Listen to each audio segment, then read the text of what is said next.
ಈ ಹಲಗಲಿ ಏನು ಕಲ್ಯಾಣ್ ಅವರು ಹಾಗೂ ಸುಖೇಶ್ ಅವರು ಬೆಂಗಳೂರಿನ ಮಾಗಡಿ ರಸ್ತೆಯಲ್ಲಿರ್ತಕ್ಕಂಥ ಒಂದು ಕಡೆ ಭಾಳ ಅದ್ಭುತವಾದಂಥ ಸೆಟ್ ಹಾಕಿದ್ದಾರೆ.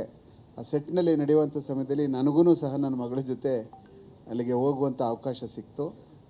ಭಾಳ ಅದ್ಭುತವಾದ, ನಾನು ಇತ್ತೀಚಿನ ವರ್ಷಗಳಲ್ಲಿ ನೋಡಿದಂಥ ಅದ್ಭುತವಾದಂಥ ಸೆಟ್ಗಳು. ಭಾಳ ಕಷ್ಟಪಟ್ಟಿದ್ದಾರೆ ಆ ಸೆಟ್ಗಳನ್ನ ನಿರ್ಮಾಣ ಮಾಡೋದರಲ್ಲಿ. ಅಲ್ಲಿರ್ತಕ್ಕಂಥ ಒಂದು ಆ ವರ್ಗ ಏನಿದೆಯೋ ಅದನ್ನು ಕಟ್ಟುವಂಥ ವರ್ಗ ಭಾಳ ಅದ್ಭುತವಾಗಿ ಕಟ್ಟಿದ್ದಾರೆ. ಹಲಗಲಿ ಅನ್ನುವಂಥದ್ದನ್ನ ಭಾಳ ವರ್ಷಗಳಿಂದ ಕೇಳ್ಕೊಂಡು ಬಂದಿದ್ದೀವಿ. ಈ ಹಲಗಲಿ ಅನ್ನುವಂಥ ಶಬ್ದ ಕೇಳಿದ್ರೆ ನಮ್ಮ ಮೈಯೆಲ್ಲ ನಮಗೊಂಥರ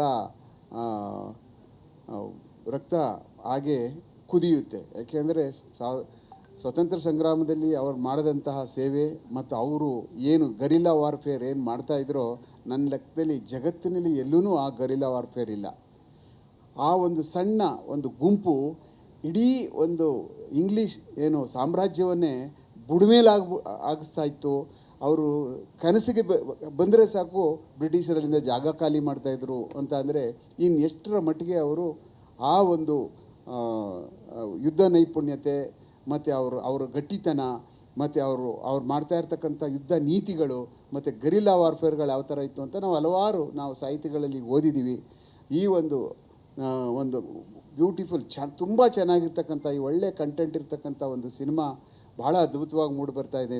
ಡಾಲಿ ಧನಂಜಯ ಅವರಂತೂ ಅದನ್ನ ಪೂರ್ಣವಾಗಿ ತೊಡಗಿಸ್ಕೊಂಡಿದ್ದಾರೆ. ಅದರಲ್ಲಿ ನನ್ನ ಮಗಳು ಸಹ ಇದ್ದಾಳೆ. ಭಾಳ ಬೇರೆ ಬೇರೆ ಒಳ್ಳೆಯ ಅದ್ಭುತ ಕಲಾವಿದರು ಸಹ ಈ ಸಿನಿಮಾದಲ್ಲಿ ನಟಿಸ್ತಾ ಇದ್ದಾರೆ. ಎಲ್ಲ ಒಳ್ಳೆಯ ಗುಂಪಿದೆ. ನನ್ನ ಲೆಕ್ಕದಲ್ಲಿ ಕಲ್ಯಾಣ್ ಅವರು ಈ ಒಂದು ಸಿನಿಮಾವನ್ನು ಮಾಡಿ ಇಡೀ ಪ್ರಪಂಚಕ್ಕೆ ಒಂದು ಮಾದರಿ ಆಗ್ತಾರೆ. ಯಾಕೆ ಅಂತ ಅಂದರೆ 1857 ಏನಿದೆಯಲ್ಲ, ಆ ಒಂದು ಸ್ವತಂತ್ರ ಸಂಗ್ರಾಮದ ಸಮಯದಲ್ಲಿ ಹಲವಾರು ಘಟನಾವಳಿಗಳು ನಮ್ಮ ದೇಶದಲ್ಲಿ ನಡೆಯುವಂಥದ್ರಲ್ಲಿ ಇದೊಂದು ಅದ್ಭುತವಾದಂಥ ನಮ್ಮ ಏನು ಉತ್ತರ ಕರ್ನಾಟಕದಲ್ಲಿ. ಗ್ಯಾರಂಟಿ ನ್ಯೂಸ್, ಸುದ್ದಿ ಖಚಿತ, ನ್ಯಾಯ ನಿಶ್ಚಿತ.